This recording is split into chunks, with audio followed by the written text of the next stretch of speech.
There's a silence that doesn't feel empty, it feels full. Full of truth, full of answers, full of the parts of yourself you've been too distracted to notice. It's the kind of silence that speaks louder than a stadium filled with voices. And here's the thing, most people spend their lives running from it. They chase after noise, the endless stream of opinions, the ticking timelines that were never theirs to begin with, the false promises of instant happiness that taste sweet in the moment but leave you hollow when the moment is gone. But when you finally step into that silence, not because the world forced it on you, but because you chose it, you discover something powerful. You meet the only person who's been walking with you since the beginning. You meet yourself, and maybe, just maybe, for the very first time, you whisper a question that carries more weight than any applause or achievement. What do I actually want? Not what others expect, not what looks glamorous on a highlight reel, not what earns the loudest praise, but what truly matters to you at the deepest level. We live in a world that praises multitasking as if busyness were a badge of honor, yet mocks stillness as if it were weakness. A culture that rewards validation from strangers, while treating solitude as something to fear. But here's the truth, it's in solitude that you finally hear your soul speak. Real transformation, lasting transformation, doesn't start with the world applauding you. It doesn't begin with external recognition. It begins in the quiet moments when you dare to turn inward. Not out of selfishness, but out of clarity, out of a realization so sharp it cuts through the lies you've been told. No dream can carry you forward unless you first believe you're worthy of it. No path will make sense unless it's yours. And here's the paradox. The world is louder than ever, yet the answers you're looking for aren't out there. They're inside, and the only guide that won't lead you astray is the still, steady voice within. This isn't just another motivational pep talk that fades the moment the video ends. This is about a shift, a deep one, in the way you see yourself, the way you value your time, and the way you guard your vision from distractions that drain it. We're going to walk through the mindset that builds unshakable confidence, not from the outside in, but from the inside out. The kind of self-worth that cannot be stolen by likes, shares, or applause. Because if you truly want a powerful life, a peaceful life, a meaningful life, it doesn't start with the crowd. It starts with you, so breathe, settle in, and prepare to rediscover the most important project you will ever work on, yourself. Let me ask you, when was the last time you sat with you? Not out of loneliness, not because you had no choice, but because you intentionally carved out space to be present with your own soul. Not because the world happened to go quiet, but because you decided to quiet it. Here's the hard truth, most people never do. They're too busy, too distracted, too consumed with tuning into someone else's life, someone else's highlight reel, someone else's opinion. But what if I told you that everything you've been chasing, clarity, direction, strength, peace, it's already within you? What if the missing ingredient wasn't another course, another approval, another opportunity, but simply your focus?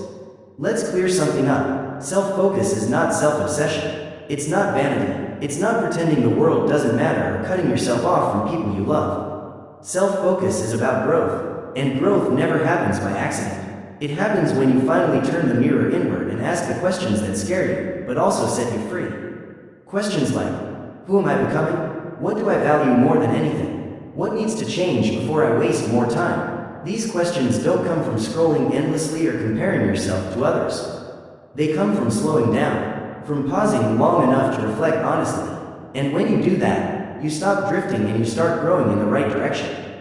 Growth begins the moment you stop outsourcing responsibility for your life. It begins when you stop blaming your parents, your past, your circumstances, or the world. It begins when you say, no more waiting for someone else to save me. No more waiting for permission. No more hoping for a shortcut. The truth? No one is coming to do the work for you. No one can force you to evolve. That part, that sacred responsibility, belongs to you alone. And the most powerful shift you'll ever make is when you choose to own it fully, unapologetically, relentlessly.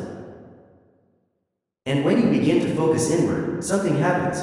You start noticing what you used to ignore. You start realizing how much energy you waste worrying about things that are not your concern. You catch yourself saying yes when your heart is screaming no. You notice how often you betray your own needs just to keep the peace. That awareness, it's uncomfortable, it stings, but it's also the beginning of freedom. Because the uncomfortable truth always shows up before the breakthrough. And let's be honest, you cannot change what you refuse to confront. And you cannot confront anything if your attention is always turned outward. This journey isn't just about eliminating distractions. It's about rebuilding the most important relationship you will ever have, the one with yourself. Imagine this. What if you treated yourself the way you treat the people you admire most? What if you listened to your own thoughts with respect instead of judgment? What if you set boundaries with love instead of guilt? What if you pushed yourself with compassion instead of criticism? That's what self-focus creates. It transforms you from being your harshest critic into becoming your greatest coach. And once you learn to coach yourself, you stop needing the world's applause to validate your worth. In the last part, we uncovered how focusing inward, on yourself, your voice, your truth, unlocks a different kind of strength. And here's the paradox you'll notice once you actually do it. The moment you start paying attention to your inner world, your outer world begins to shift almost like magic. Suddenly, people respond to you differently. You begin attracting opportunities that align with who you genuinely are, not who you're pretending to be. You stop chasing, running, hustling for every scrap of approval. Instead, you start drawing in the right people, the right moments, the right doors opening at the right time. Because energy, always and without fail, follows attention. And when your attention is anchored in growth, in self-discovery, in becoming the person you're meant to be, your entire life slowly mirrors that. Everything starts reflecting this inner work. So today, I want you to hold on to one truth. Growth isn't born from endlessly doing more, piling on tasks, or overloading your schedule. Growth comes from being more present with yourself, more honest, more aware. Stop waiting for the perfect sign. Stop hoping a mentor will appear or that the right moment will finally come. You are the sign. You can become the guide. You have the power to create the moment. Because your personal growth has never been anyone else's responsibility, it has always been yours. And the first step? It's not complicated. It begins with a choice. Focus on you. Ask yourself, how much of what I'm chasing truly belongs to me? How many of my so-called dreams, my routines, even my biggest goals, are actually borrowed from others? How much of it did I inherit from family, absorb from culture, or adopt from the crowd without ever asking if it fit me?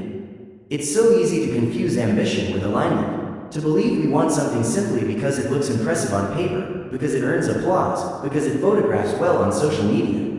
But here's the real turning point. True growth begins only when you strip away the noise and face the honest question. Do I really want this, or have I just been taught to want it? Understanding your true desires isn't a luxury, something you get to explore only if life slows down. It's a necessity, because if you don't take the time to discover what genuinely moves you, you may spend years climbing a ladder, sweating, sacrificing, pushing forward, only to realize you've reached the top of the wrong wall. And that's the tragedy. The tragedy isn't failing at your dream. Failure is natural, even healthy. The real tragedy is succeeding at something that was never meant for you in the first place. This is why deep self-reflection is powerful. Not the light, polished kind where you only say what sounds good, but the raw, unfiltered, uncomfortable kind. The kind where you sit alone and admit what nobody else knows. Maybe you don't even want the career you're in. Maybe the lifestyle you've been chasing is draining you, not energizing you. And maybe, just maybe, your dream is quieter, simpler, slower, and you've been afraid to name it out loud because it doesn't impress anyone else. But here's the truth. In the long run, authenticity will always outperform approval. Every time, to truly understand what you want, you have to stop performing and start listening. Pay attention to how your body reacts when you picture different futures. Notice what gives you energy versus what drains you dry. Look at what you keep doing even if no one ever saw it, liked it, or clapped for it. Because your deepest desires don't shout. They whisper. They hide beneath the surface of your distractions, always waiting for you to notice them. And this process isn't about suddenly having every answer. It's about learning to ask better questions. If success didn't require validation, what would I go after? If failure wasn't something to fear, what would I risk today? If I were completely, brutally honest with myself, what would I walk away from right now? And what would I finally walk toward? Most people avoid these questions, not because they're meaningless, but because the answers might demand something terrifying. Change. And change is frightening. It feels uncertain. It feels unstable. But let me ask you this. What's scarier? Facing change, or living your entire life inside someone else's dream while abandoning your own? You were never born to play a role in someone else's script. You were born to write your own, even if it's messy, even if others misunderstand it. Because the moment you understand your true desires, you begin to respect yourself in a deeper way. Self-respect begins with honesty. It's the quiet but firm declaration. I will not be defined by expectations that don't reflect who I truly am. And it's also a promise to yourself. I will honor what makes me come alive, even if it disappoints others.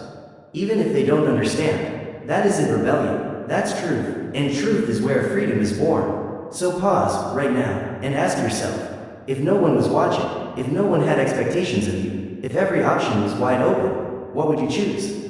Start there, because that's where your real life begins. There's a quiet war happening inside so many people. A constant tug of war between who they really are and who the world expects them to be. You feel it in those tiny hesitations before you make a choice, wondering how it will look. You feel it when you swallow your voice to keep the peace.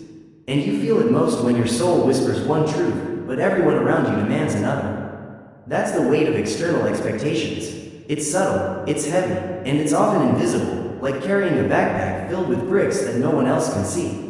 From the time we were children, we were trained to seek approval. Be a good student, make your parents proud, fit in with your peers, follow the rules, and when we grow up, the game doesn't end, it just changes outfits. Approval takes on new names, status, image, performance, and unless we stop to notice it, we can spend a lifetime playing that game without ever asking if it's really ours to play. In the last section, we uncovered the quiet war between who you are and who the world expects you to be.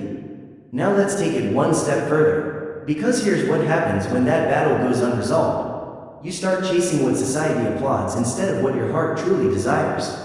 But here's the truth, a truth the ancient Stoic thinkers recognized long before the noise of modern life drowned it out. The only expectations worth meeting are the ones you place upon yourself. Expectations guided not by fleeting trends, but by reason and by virtue. Not by applause, not by approval, but by integrity. Overcoming the weight of external expectations doesn't mean rejecting every piece of advice or isolating yourself from people. It doesn't mean shutting out the world. What it does mean is finding the courage to filter, to sift through the noise, keep what's useful, and discard what's not. To hear opinions without turning them into commandments. And above all, to stop measuring your life through someone else's lens. Because the very moment you begin to live for others, you start abandoning the one life that was uniquely yours to live.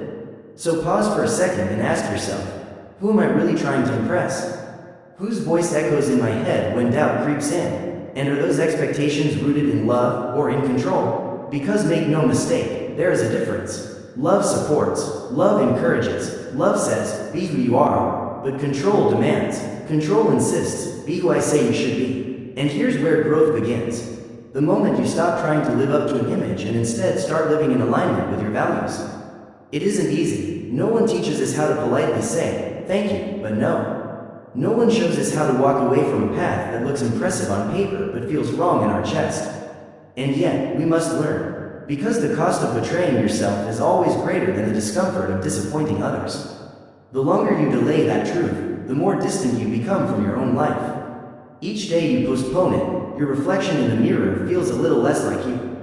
But there's power, real power, in reclaiming your autonomy. In saying, I respect your vision for me, but I choose my own. And yes, your vision might be quieter. It might be slower. It might not be admired by the crowd. But it will be yours. And that's what makes it meaningful. Living for external approval is like wearing a mask that fits perfectly, yet slowly suffocates you. You can keep pretending for a while, but eventually, you'll run out of air. So give yourself permission to take off the mask, to be seen, not for the role others want you to play, but for who you actually are. Because freedom isn't simply about breaking rules. Freedom is about breaking patterns. And the most dangerous pattern of all is living a life you never chose. Yes, the world will always have expectations. But the question is, will you let them define you, or will you finally define yourself? Self-worth isn't found in a mirror, or in the eyes of someone else, or in the echo of applause. It's built quietly, moment by moment, choice by choice. It's not something you stumble upon one day. It's something you create, through how you treat yourself when no one is watching. Because here's the truth. Real self-worth isn't about what you own or what you've achieved. It's about what you believe you deserve. Not in a boastful, prideful way, but in a steady, unshakable way that says, I don't have to earn my place. I already belong. But here's the heartbreaking reality. Many people walk through life bankrupt in self-worth. They try to purchase their value through achievements, through relationships, through constant productivity. They wear exhaustion like it's a medal of honor. silently hoping that one day, someone will finally look at them and say, "You're enough." But the uncomfortable truth is this: no one can give you what you haven't chosen to give yourself. You build self-worth not by waiting, but by showing up for yourself. By keeping promises even when it's inconvenient. By speaking to yourself with the same compassion you so easily give others. And most of all, by refusing to abandon yourself just to keep someone else comfortable. Every time you say yes to something that drains you, every time you silence your voice when it matters, every time you accept less than you deserve, you send a message to yourself. And over time, that message becomes your belief: my needs don't matter. But here's the hope: you can rewrite that story. It starts with boundaries, not walls to keep everyone out, but doors you choose to open or close. It continues with discipline, not as punishment, but as self-respect in motion. And it deepens with truth, not the illusion of perfection, but the honesty of naming who you are, what you feel, and what you truly need. Because self-worth is not just about feeling good, it's about treating yourself like you matter, even when no one else does. So think about this. How do you speak to yourself in moments of failure? Do you instantly turn into your own harshest critic? Do you become your enemy? Or do you choose to be your ally? Because the voice inside your head, it becomes the soundtrack of your life. If that voice is harsh, belittling, dismissive, then you'll live in constant war with yourself, even if the world looks at you and thinks you have it all together. But if that voice is kind, steady, and courageous, you'll build a confidence that doesn't collapse under pressure. A confidence that can't be shaken by opinions, setbacks, or rejection. And here's what happens when you begin to believe in In the last section, we saw what happens when you finally begin to believe in your worth. And here's the natural next step. When you stop questioning your value, you also stop chasing. You stop begging for scraps of approval. You stop molding yourself into watered-down versions that others find convenient or palatable. Instead, you stand firm, still, steady, rooted. And from that grounded place, something powerful begins to unfold. The right people find you. The right opportunities reveal themselves. The right path opens beneath your feet, not because you forced it, but because you finally aligned with it. Because confidence, true confidence, isn't loud. It isn't about proving anything. It's calm, steady, and unshakable. And self-worth, it isn't something you parade around to show the world. It's something you feel deep within your bones. So if you want to build a life that lasts, a foundation that doesn't crumble under pressure, start within. Start by choosing yourself in small, deliberate ways every single day. Say no when something violates your peace, even if it disappoints others. Say yes to what brings you back home to yourself, even if no one else understands it. Don't wait around for someone else to validate you. Become your own source of value. Because here's the truth: no dream, no relationship, no achievement will ever feel fulfilling if it's built on a shaky foundation of self-doubt. You are not a broken project that needs constant fixing. You are a soul that needs remembering. And your worth? It was never missing. It was never in question. The only thing that was lacking was your awareness of it. And this is where solitude comes in. Solitude is so often misunderstood. People confuse it with loneliness, with isolation, with something to run from or fear. But solitude, when it is chosen with intention, is one of the most powerful tools you will ever hold for clarity, healing, and realignment. Solitude isn't about cutting yourself off from the world. It's about finally being fully present with yourself. No distractions, no performance, no need to explain or impress. Just you, your thoughts, your breath, and the sacred space to finally hear what's been drowned out by all the noise. And make no mistake, in a world that never stops buzzing, scrolling, demanding, rushing, choosing solitude is nothing short of radical. It is your way of declaring, I matter enough to sit with myself. Of course, most people avoid it. They're afraid of what they'll find in the silence, their doubts, their regrets, the truths they've been too busy to face. But here's the thing: truth is never your enemy. Running from it is, because whatever you ignore doesn't vanish. It grows louder in the background, pulling at you, weighing you down. But the moment you confront it, it begins to soften. It begins to teach. It begins to guide. When you step into solitude with courage, you suddenly notice the frantic pace you've been living at. You feel, maybe for the first time, how deeply tired your soul has become from trying to keep up with everyone else's expectations. And then, like a deep exhale, you remember what your own energy feels like. Energy that isn't diluted by comparison, people-pleasing, or the constant pull of outside voices. Solitude becomes a reset, not just for your mind, but for your entire being. It's in solitude that your real voice emerges, not the one shaped by social media, by family roles, by workplace expectations, but the voice that existed long before the world ever told you who you should be. That voice already knows what you care about. It knows where you're out of alignment. It knows what you've been avoiding. And it doesn't shout, it whispers, gently but firmly, calling you back home to yourself. And solitude teaches something else, emotional independence. When you learn to be at peace in your own company, you stop needing others to complete you. You stop clinging to relationships out of fear of being alone. You stop walking into every room desperate for validation. Why? Because you've already made peace within. That's not detachment, it's strength, it's presence, it's self-mastery. This is why the wisest people throughout history, philosophers, artists, spiritual leaders, all valued solitude. Not because they disliked people, not because they were antisocial, but because they understood a timeless truth. Depth requires distance. To truly see clearly, you need space. Space to think, space to feel, space to choose again. And that space is never found in more noise, more opinions, more scrolling. It's found in intentional stillness. So carve out moments, not once a year on vacation, not once in a crisis, but daily, to be with yourself.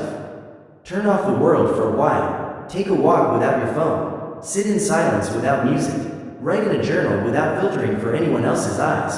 And don't rush to fill the quiet. Let it stretch. Let it breathe. Because in that breathing space, something sacred happens. You come back to life. And the more you practice solitude, the more you realize this profound truth. Being alone does not mean being empty. Being alone means being full. Full of presence. Full of clarity. Full of untapped strength that has been waiting for you to notice it. The world will always be there when you return. But you, your soul, your essence, you're the one worth meeting first. Without direction, even the strongest energy gets wasted. You can fill your calendar. You can respond to messages, cross off endless tasks, show up for everyone who asks. And still, deep down, you may feel like you're going nowhere. That's the hidden danger of living without clear, purposeful goals. Activity becomes a substitute for progress.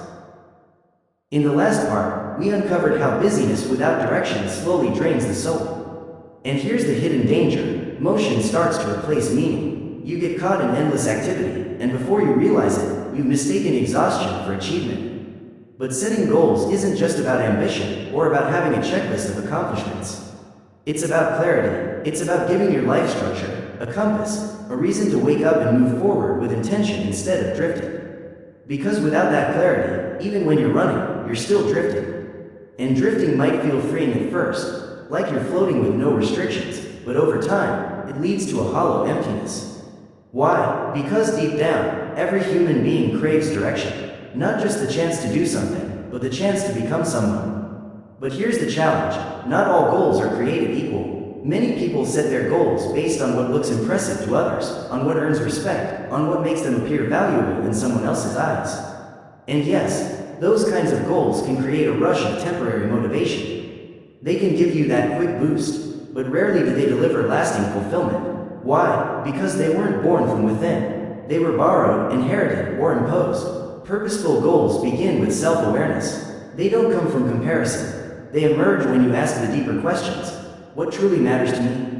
What kind of impact do I want to have? What kind of life would I be proud of, even if no one else ever saw it? These kinds of goals aren't about performance. They're about alignment. They might not look flashy on the outside. They might take longer than you hoped, but they'll become anchors. Anchors that hold you steady when life gets confusing. Anchors that give you the confidence to say no when distraction tempts you.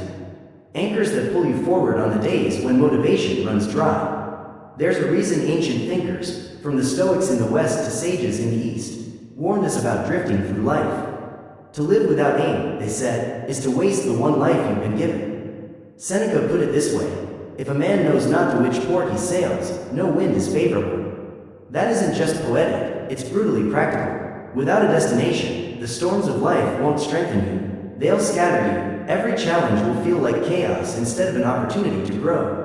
Every obstacle will feel like a punishment instead of a pathway. So, how do you set goals that actually matter? You slow down, you reflect, you cut through the noise and listen to that quiet pull inside your own soul. You define success in your own words, not in society's script. You write down what you truly value, and then you reverse engineer your daily actions to match those values.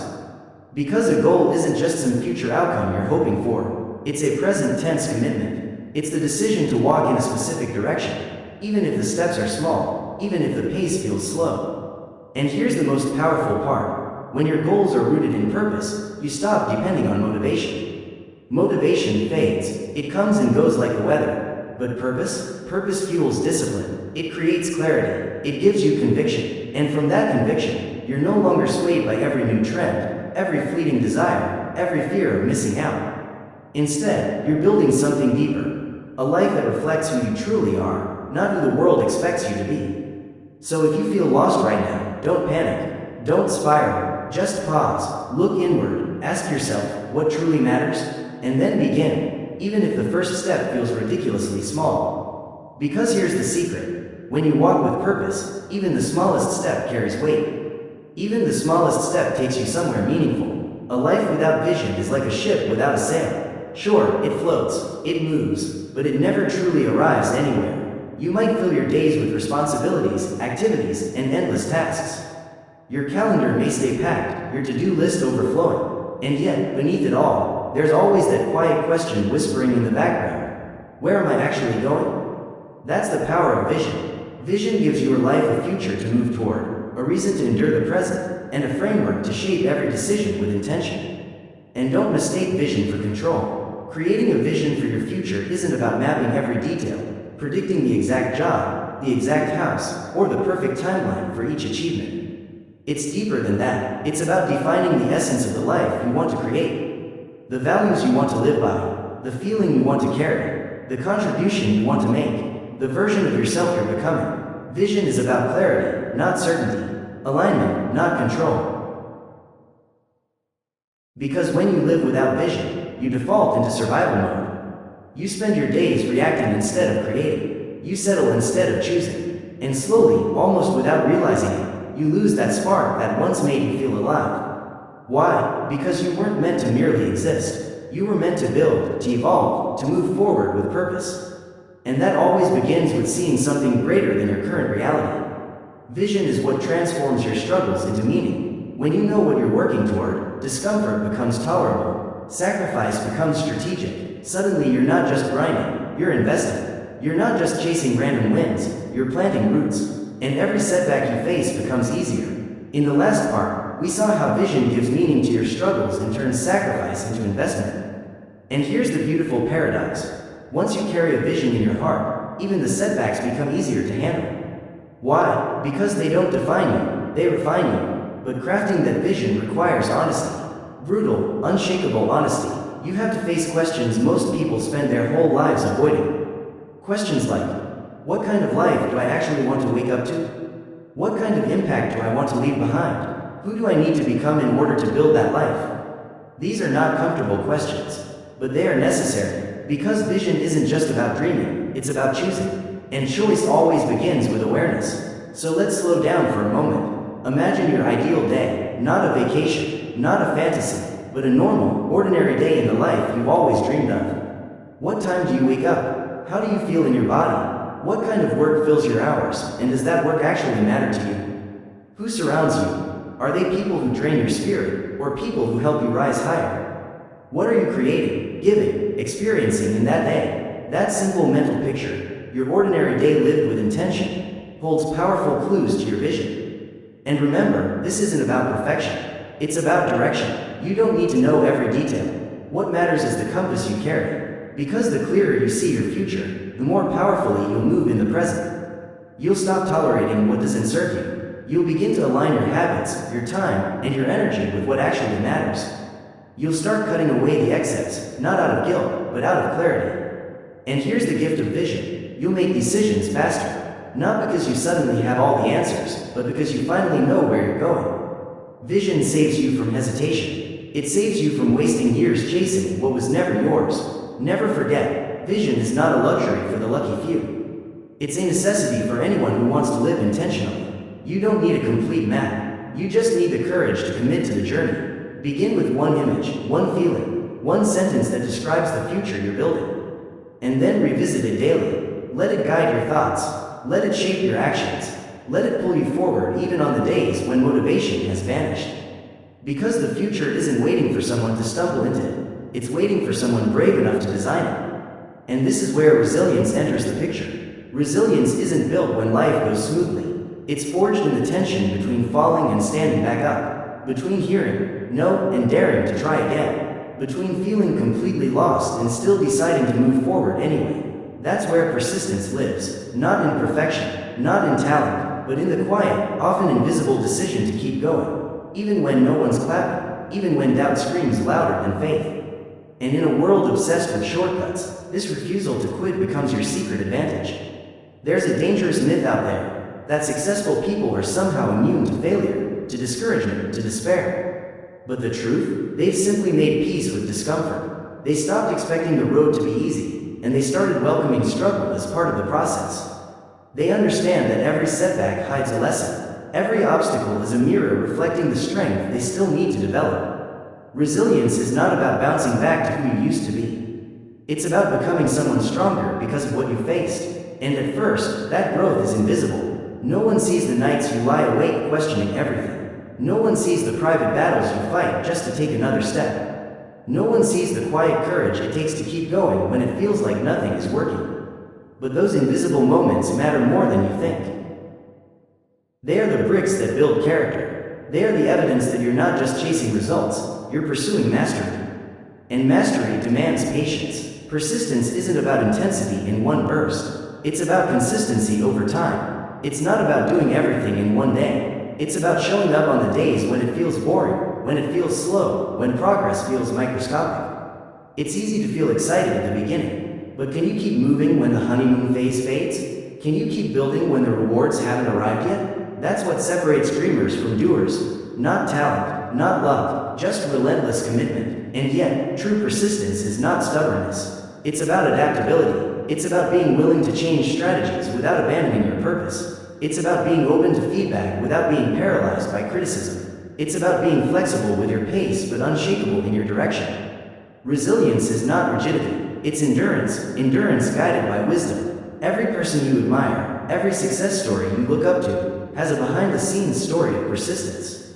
They kept writing even when the page felt blank. They kept training even when no one noticed. They kept building even when no one believed. Why? Because their dream was never conditional on applause. Their dream was a covenant, a vow they made to themselves. I will see this through, no matter how long it takes. So the next time you feel like quitting, pause, breathe, remember why you started, remember who you are becoming, and remind yourself, this is part of the journey. The doubt, the delay. In the last part, we talked about resilience, the quiet decision to keep going even when no one is clapping. And here's the truth. That very persistence, the choice to keep showing up, is all part of the becoming. The silence, the struggle, the setbacks, they're not signs that you're failing. They're shaping you, they're strengthening you, so keep showing up, not because it's easy, but because you are worth the effort. Every single time you persist, you prove something to yourself. You are stronger than your excuses. And you are closer to your dream than you realize. Because here's the reality. Dreams without action, they're just fantasies. They feel good to imagine. They offer comfort. They give you a spark of hope, maybe even a rush of motivation. But unless you move, unless you act, those dreams remain locked in your imagination, untouched by reality. And the longer you wait, the more they fade, not because they weren't possible, but because you never gave them permission to live. That permission, that bridge between who you are now and who you know you could become, is inspired action. But here's the beautiful part. Action doesn't have to be dramatic. It doesn't demand a flawless plan. It doesn't require the perfect timing. Transformation begins in small, imperfect steps taken consistently, day after day. Every big change starts this way, with nothing more than a whisper of clarity and the decision to honor it, one choice at a time. You don't need every answer. You just need the courage to take the next right step. Because clarity, it often comes after movement, not before. There's a unique kind of momentum that only builds when your actions are fueled by alignment, not pressure. Think about it. When you move because your heart is pulling you forward, not because you're scrambling to keep up with someone else's timeline, that's inspired action. That's what it feels like to be driven by purpose, not panic. And when you act from that place, the energy is different. It doesn't drain you, it energizes you. It doesn't scatter you, it grounds you. It's sustainable because it's rooted in truth, not in borrowed expectations. Yet here's the problem. So many people keep waiting. Waiting for permission. Waiting for confidence. Waiting for certainty. They tell themselves, once I'm ready. Once I have more time. Once things calm down. But the perfect moment? It almost never arrives. Confidence doesn't come before the action. It grows because of the action. The only way to become the kind of person who can do the hard thing is by doing the hard thing. Even if your voice shakes, even if your hands tremble. So ask yourself right now, what's one action I've been postponing even though I know it matters? Maybe it's a conversation you've been avoiding. Maybe it's a project you've been delaying. Maybe it's a boundary you've been too afraid to set. It doesn't have to be huge, but it has to be honest. And once you take that first step, no matter how small, the world around you begins to shift. Not because the world has changed, but because you have. But here's a warning, don't confuse movement with progress. Busy doesn't always mean aligned. Real action has to be intentional. It must be measured not only by results, but also by integrity. So ask yourself, am I acting in a way that honors my future self? Am I planting seeds that will grow, or am I just spinning in circles? Sometimes inspired action looks like hard work and hustle. Other times, it looks like rest and recovery. The key is knowing the difference. Because your dream doesn't require perfection. It requires movement, one decision, 1 hour of focused effort, one bold conversation. That's all it takes to begin. And once you begin, truly begin, you awaken a version of yourself that's been waiting in the background, ready to rise. So stop waiting, stop rehearsing, stop replaying the fears on a loop in your mind. You've imagined the dream long enough. Now is the time to step toward it, with faith, with courage, and with action that boldly declares, I believe in this. And I'm willing to become who I must in order to see it through. And here's the truth, none of this is sustainable without self-care. Real self-care, because self-care isn't a social media trend. It's not just scented candles or spa days, though those things can be enjoyable. True self-care is about preservation. It's about protecting your mental clarity, your energy, and your emotional stability so you can actually show up for the life you're building. Without it, even the clearest vision begins to blur. Without it, even the most inspired action turns frantic. Without it, you burn out chasing things that were supposed to set you free. And here's the paradox. In a culture that glorifies hustle, slowing down is often mistaken for laziness. But in reality, rest is a form of strength. It's wisdom. It's the decision to pause, not because you've given up, but because you understand that recovery is part of the rhythm of excellence. Think about it. Every athlete trains hard, but they also recover. Every thinker dives deep, but they also step back to breathe. You are no different. Mental clarity doesn't come from pushing endlessly. It comes from balancing your energy with intention. And that's why self-care is also. In the last part, we uncovered how true self-care preserves your clarity and energy. And here's where it deepens. Real self-care is also about boundaries, not only with others, but with yourself. It's learning to say no to the things that quietly pull you away from your center. It's learning to disconnect from the endless scroll, from the noise, from the pressure to always respond immediately. Because here's the truth, not everything requires your attention. Not every fire is yours to put out. And every time you say yes to something misaligned, you're silently saying no to your own peace. And peace is where clarity lives. When your mind is cluttered, even the smallest decision feels like a heavy weight. You overthink, you second guess, you start reacting instead of responding. But when you create space, when you protect your mornings, simplify your routines, or carve out even a few quiet moments of silence, something powerful begins to shift. Your thoughts sharpen, your emotions stabilize, you're no longer pulled by urgency, you're guided by intention. Think for a moment, how much time have you lost in mental fog? Bouncing from one distraction to the next, overcommitting to things that drain you, stretching yourself so thin you can't even think clearly? Now imagine what your life would look like if even a fraction of that time was reclaimed. Not with productivity hacks, not with quick tricks, but through genuine care for your mind. That's the gift of mental clarity. It doesn't just give you focus to get more done, it gives you wisdom to know what actually matters. And here's the catch, this kind of self-care isn't always comfortable. Sometimes it looks like turning down invitations, even when people don't understand. Sometimes it looks like confronting your own bad habits, the ones you've been ignoring. Sometimes it means facing the emotions you've been numbing with busyness. But it's worth it, because every step you take toward clarity is a step away from confusion. Every boundary you set is a reminder that your energy is valuable.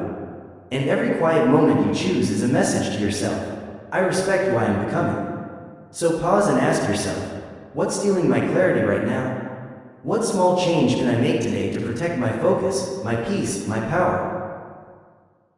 It could be as simple as shutting off notifications for an hour, taking a walk without your phone, or sitting in silence for 10 minutes with nothing to prove, nothing to perform, nothing to consume. Don't underestimate these small decisions, because those little choices, they stack, they build momentum, and over time, they create a foundation for a life that isn't just full, but aligned. Because in the end, self-care isn't about indulgence. It's about sustainability. It's about becoming the kind of person who can carry the weight of their dreams without collapsing underneath them. And here's another layer, trusting yourself. Trusting yourself is one of the most radical acts of self-liberation you will ever choose. It's not loud, it's not flashy. Most of the time, it's quiet, a calm confidence that whispers, "I've got this." Even when the world around you feels uncertain, even when no one else believes in you. But in a culture that conditions us to seek external validation for everything, for our worth, our goals, even our emotions, trusting yourself can feel like swimming upstream. It feels risky, it feels vulnerable, and yet, that's exactly where your power lives. Self-trust isn't built by knowing all the answers. It's built through integrity, by listening to your intuition, by making a decision and then honoring it, instead of constantly second-guessing yourself. You build it when you stop outsourcing your choices to people who don't live with your consequences. You build it every single time you make a promise to yourself and actually keep it, even when no one's watching. The hard truth is many of us were taught to doubt ourselves. We were raised to believe that experts always know better, that approval determines value, that unless someone else validates our direction, we're probably wrong. So what happens? We wait for permission, we wait for validation. We wait for a green light that never comes. And in that waiting, we get stuck, hesitating, overanalyzing, paralyzed by what if. But let me ask you, what if you trusted yourself? Not because you're perfect, but because you're committed to learning. What if you believe that mistakes aren't evidence of failure, but stepping stones in the process? What if you stopped treating your intuition like an annoyance, and started treating it like a compass? Because self-trust doesn't mean you never fall. It means you know how to get back up. It means you refuse to abandon yourself when things get messy. And here's a powerful truth. The more you trust yourself, the more peaceful your life becomes. Why? Because you're no longer tossed around by every opinion, every trend, every fear of getting it wrong. You become your own anchor, your own guide. In the last part, we talked about becoming your own anchor, trusting yourself enough to stop outsourcing your choices. And here's what happens when you step into that kind of self-trust. You start making choices that feel right, even if they look risky from the outside. And ironically, that kind of alignment often leads to better outcomes. Not because you were certain, but because you were honest. Think about it. How much time have you already lost stuck in indecision? How much energy have you wasted trying to predict every possible outcome, spinning in circles inside your own head? And then there's the stress, the weight of trying to please everyone but the one person who actually matters, you. Now pause and imagine this. How different would life feel if you could move forward with clarity, even in uncertainty? That's the gift of self-trust. It doesn't mean you never feel fear. It doesn't mean you suddenly have every answer. It means you're rooted, grounded, steady enough to move anyway. So how do you start building that trust again? Begin with the small decisions. Choose for yourself, even in the little things. Listen, reflect, and resist the urge to immediately ask for 10 different opinions. Sit with your choice, observe the outcome, adjust if needed, not from shame, but from curiosity. Every single time you act in alignment with your values, you strengthen your trust muscle. And over time, that muscle becomes resilience. Because in the end, trusting yourself isn't about always being right. It's about being real. Real with your values, real with your direction, real with your ability to figure things out as you go. Because here's the reality, if you don't trust your own voice, someone else will gladly speak for you. And the life that follows? It won't truly be yours. Fear and doubt, let's call them what they are two of the most persuasive liars you'll ever meet. They sound authoritative, they pretend to protect you, they disguise themselves as logic, whispering that they're only being realistic. But underneath that mask, they have one mission, to keep you small. They want to keep you from trying, to convince you that playing it safe is wiser than becoming who you were born to be. And if you're not careful, you'll start believing them. Not because they're true, but because they're familiar. And what's familiar often feels safe. letting go of fear and doubt doesn't mean you stop feeling them. It means you stop letting them decide for you.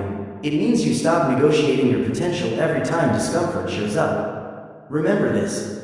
Fear is loudest right before a breakthrough. It's your brain's way of reacting to uncertainty, not to danger. Because most of the things we fear, rejection, judgment, failure, they're not fatal. They're just uncomfortable. And discomfort? That's the soil where growth begins. We doubt ourselves not because we're incapable, but because we've been conditioned to measure against impossible standards. We scroll through highlight reels and compare them to our behind the scenes. We take one mistake as proof that we're not enough. But here's the truth, everyone doubts. Everyone fears. The difference is simple. Some people move anyway. They don't wait for the fear to disappear. They don't wait until they feel invincible. They decide their dream is more important than their discomfort. Letting go isn't passive, it's an active choice. It's saying, I see the fear, but I won't let it decide. I hear the doubt, but I won't let it lead. And every single time you act from courage, even in the smallest way, you're rewriting your story. You're proving to yourself that fear is not the gatekeeper of your future. You are. So what does this look like in real life? It looks like applying for the opportunity even when you're not 100% ready. It looks like having the conversation you've been avoiding. It looks like sharing your art, your idea, your voice, even when your hands are trembling. It looks like showing up before you feel confident and letting the doing create the confidence. But fear loves to trick you. It whispers, wait until the timing is perfect. Wait until the plan is flawless. Wait until you feel unstoppable. And that wait, it can stretch into months, into years, into regret, until one day, you look back and realize the only thing you ever protected was your fear. And doubt thrives on inaction. The longer you hesitate, the stronger it becomes.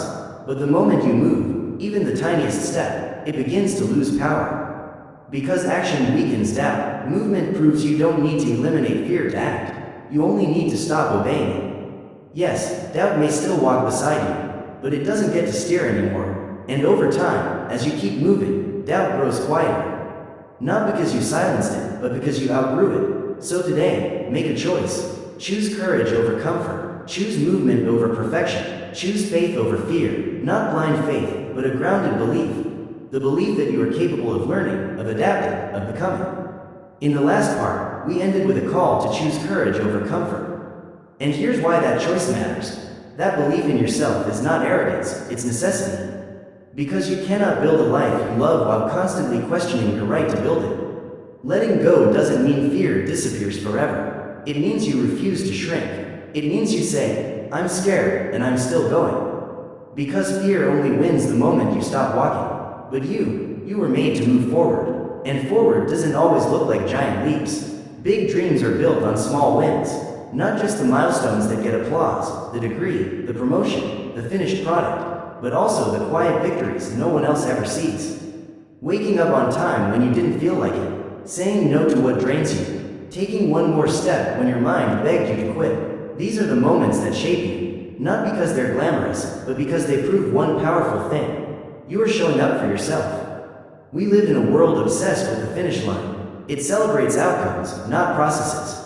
It applauds transformation, but ignores the discipline behind it. And that mindset is dangerous. It whispers, you're not allowed to be proud until you've achieved something huge. But that mindset is a lie, because the journey itself is the achievement. The effort itself is the evidence. And if you don't learn to celebrate the small wins now, you'll keep postponing your joy, your confidence, and your self-respect, always pushing them into some imaginary future that never fully arrives. Every time you make progress, no matter how minor it feels, you reinforce a message to yourself. I'm growing. I'm capable. I'm not the same person I was yesterday. And that message builds momentum. Think about it. When you acknowledge your wins, you fuel self-belief. You stay engaged. You strengthen trust with yourself. But when you ignore them, you trick yourself into believing nothing is working, even when it is. Celebrating small wins doesn't mean lowering your standards. It means understanding how greatness is really built, layer by layer. It means realizing that consistency will always beat intensity.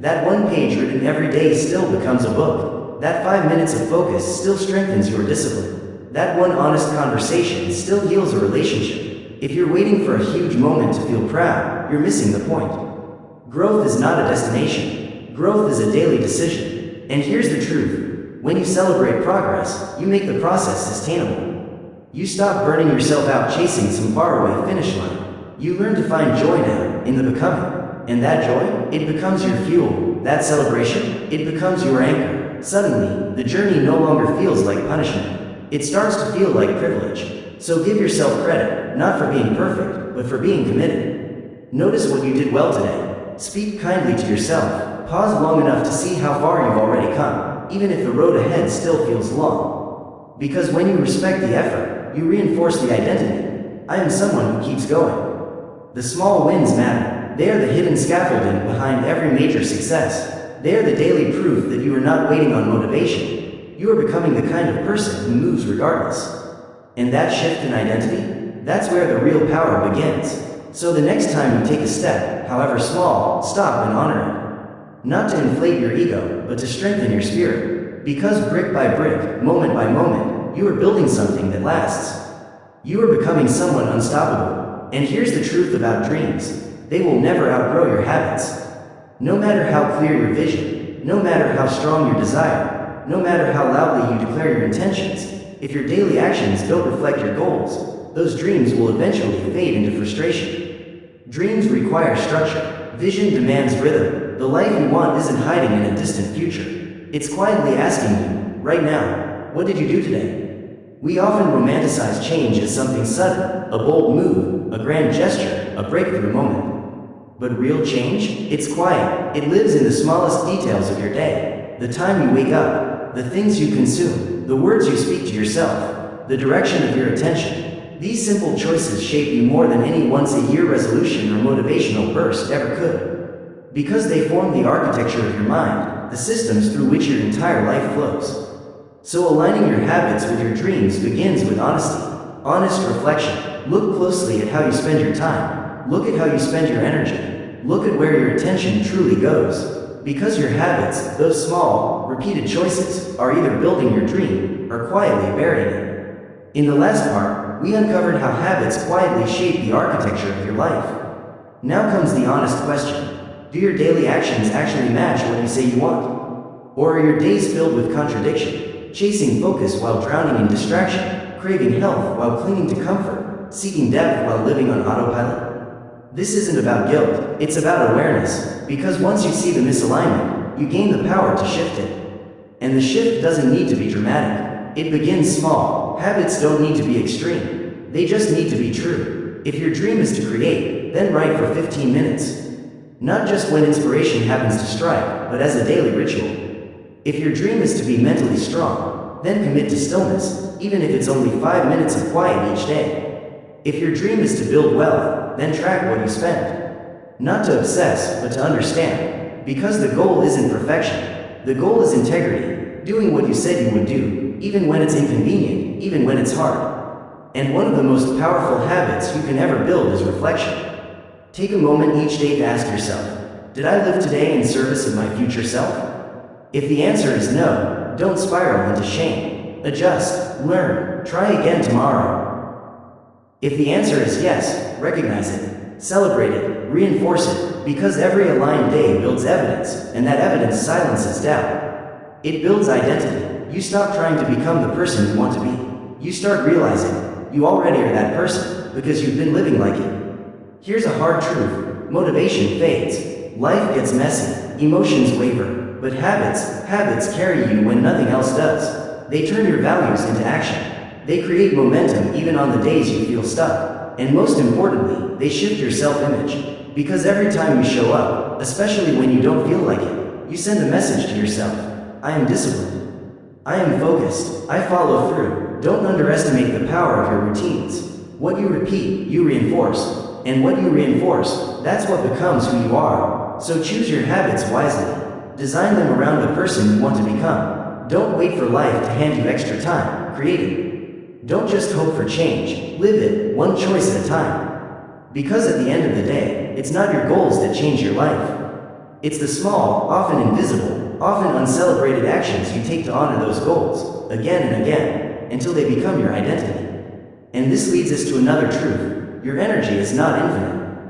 Yet so many of us live like it is. We say yes to every request. We absorb every emotion around us. We stretch ourselves thinner and thinner, all because we don't want to disappoint others. But here's the reality: if you don't protect your energy, the world will consume it without hesitation. Not out of cruelty, but simply because you never drew the line. And when your energy is scattered, your focus weakens, your peace disappears, and slowly, your dreams start slipping quietly out of reach. That's why boundaries are so critical. Boundaries aren't walls, they're clarity. They're the invisible frameworks that say, this is what I allow in. This is what I keep out. Boundaries are not selfish, they are self-respect in action. Because you cannot be everything to everyone without eventually becoming nothing to yourself. And every time you say yes to something that drains you, you're saying no to something that could restore you, grow you, or move you forward. But here's the challenge: setting boundaries feels uncomfortable at first, especially if you've been trained to equate your worth with how much you give. Especially if you were raised to believe that being nice means being endlessly available. But kindness does not mean constant accessibility. In fact, one of the kindest things you can do, for yourself and for others, is to protect the space you need to thrive. Because when your energy is protected, you show up fully. You love more deeply. You think more clearly. You create more freely. And here's something you'll begin to notice. Some people will honor your boundaries, and others will only resent them, because they once benefited from your lack of boundaries. This is one of the hardest yet most liberating realizations you'll ever face. Not everyone deserves full access to you. And that isn't cruelty, that's wisdom. So, where do you begin? Start by identifying what drains you. What conversations leave you empty? What habits leave you numb? What people leave you doubting yourself? And then, gently, but firmly, create space. You don't need to announce it with a speech. You don't need to explain yourself to everyone. You simply need to decide, my peace is more important than this pattern. And yes, people may resist. So yes, people may resist. They may call you distant. They may even accuse you of changing. But that's only because your new boundaries disrupt the comfort of those who once benefited from your lack of them. Their discomfort does not need to become your guilt. Remember, growth requires friction. And protecting your energy, that requires courage. But over time, something beautiful happens. Something powerful. You begin to feel whole again. You wake up with clarity that once felt impossible. You move through your day with less resentment weighing on your shoulders. You speak with conviction, not hesitation. And the people who remain in your life, they begin to respect the new standard. Why? Because you've taught them how to treat you, not just through your words, but through your consistent actions. This is the quiet transformation that happens when you protect your energy. It clears the noise, it reclaims your time, it opens the doorway for your highest self to finally emerge. And from that place of strength, everything else starts to align: your goals, your habits, your relationships, your peace. So if you're feeling drained, scattered, or overwhelmed right now, don't look for more things to do. Instead, look for what you can release. Because freedom often comes not from adding more, but from letting go of what no longer serves you.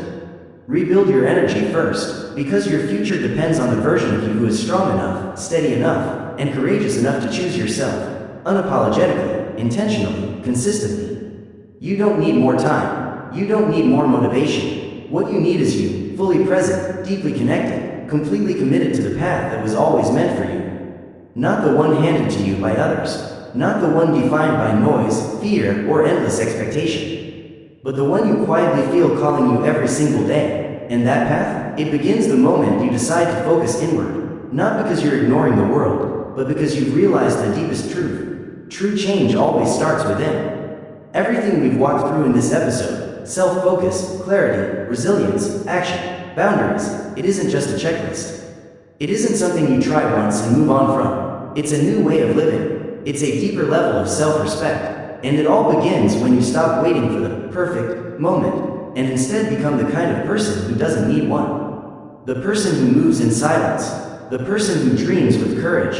The person who acts with purpose every single day. You don't have to rush. You don't have to prove yourself to anyone. You just have to begin, with one honest decision, one aligned habit, one courageous boundary. That's how change truly begins.